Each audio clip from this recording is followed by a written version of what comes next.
حد بيقع في مشكلة وياخدوه على الاسم على طول، أول كلمة بيقولها مش هاتكلم غير في وجود المحامي بتاعي. طب هو ليه بيقول كده؟ علشان عارف إن المحامي هو اللي قادر إن هو ياخد حقه، وقادر يقول له يقول إيه وما يقولش إيه عشان يكون مناسب في الموقف ده. ولله المثل الأعلى. في ذكر ربنا سبحانه وتعالى قاله لنا وعلمه لنا، والنبي صلى الله عليه وسلم قال اللي يقوله في أذكار الصباح والمساء كفاه الله ما أهمه من أمر الدنيا والآخرة. كل حاجة مهمة عندك في الدنيا والآخرة يكفيك ربنا سبحانه وتعالى بيه، يعني يتولاك سبحانه وتعالى فيها. حسبي الله ونعم الوكيل، وحسبي الله لا إله إلا هو عليه توكلت وهو رب العرش العظيم. فيهم احتساب لله سبحانه وتعالى. حسبي الله يعني ربي كافية، ربي كفايه عندي. لما حد يجي يتكلم وعايزه يقف يقول لا، يقول حسبك حسبك، يعني اقف لحد هنا، كانك بتقول الله حسبي وكافيه وهو نعم من اوكله في امري. حسبي الله ونعم الوكيل. نعمه يعني احسن حد، نعم العبد انه اواب، احسن عبد. ونعم الوكيل يعني ربنا سبحانه وتعالى احسن حد يتوكل ويتولى امري سبحانه وتعالى. فانك بتقول يا رب انا مكتفايه عندي، يا رب ان انت اللي هتتولى امري وهتمسك الملف ده عني. حسبي الله ونعم الوكيل. عشان كده من مقامها الكبير جدا ربنا سبحانه وتعالى قال في القران عن الصحابه لما اتقال لهم في احد الغزوات ان ناس كتير جدا جايه تحاربكم وقبائل كتير جدا جايه ضدكم وما الى ذلك.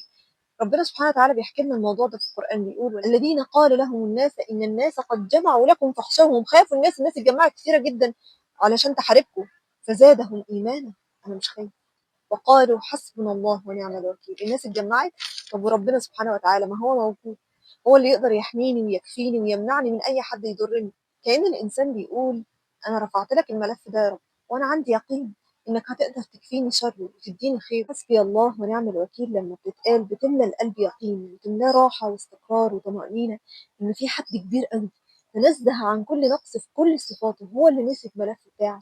مش هتفوتوا ثغرة قانونية، ولا هتفوتوا حاجة حد قالها، ولا مش هيبقى عنده دليل من الأدلة، ولا هيحتاج لحاجة أصلا ولا لأي حد علشان يجيب لك حقك سواء في الدنيا أو في الآخرة، علشان يكفيك ما أهمك في الدنيا أو في الآخرة، عشان يكفيك شر مؤذي في الدنيا أو في الآخرة، عشان يكفيك حاجة نفسك فيها في الدنيا أو في الآخرة. حسبي الله لا إله إلا هو عليه توكلت وهو رب العرش العظيم. ده بيتقال 7 مرات الصبح وبالليل، النبي صلى الله عليه وسلم موصينا بيهم. طب ليه الذكر ده بالشكل ده؟ النبي صلى الله عليه وسلم أمرنا نقوله 7 مرات بالصبح وبالليل. ليه مش حسبي الله ونعم الوكيل وخلاص؟ مثلا لما بنقول لا إله إلا الله ولا إله إلا الله وحده لا شريك له له الملك وله الحمد على كل شيء قدير.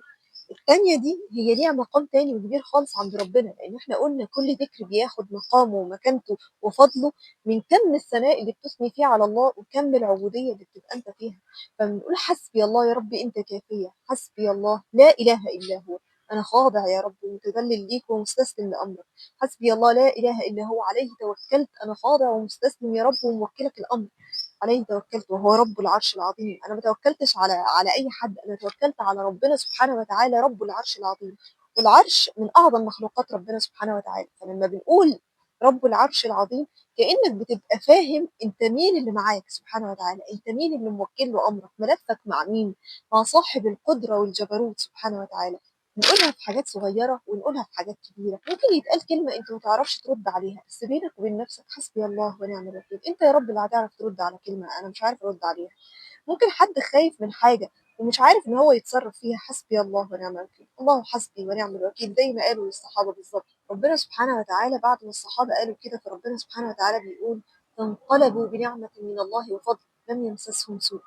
انتوا بتخوفوهم، مفيش اي سوء جه جنبهم، لان هم كانوا متوكلين على الله سبحانه وتعالى، وكان ربنا سبحانه وتعالى كافيهم كل ما اهمهم في الدنيا والاخره. حسبي الله ونعم الوكيل. حسبي الله لا اله الا هو عليه توكلت وهو رب العرش العظيم، القدره والملكوت والجبروت سبحانه وتعالى.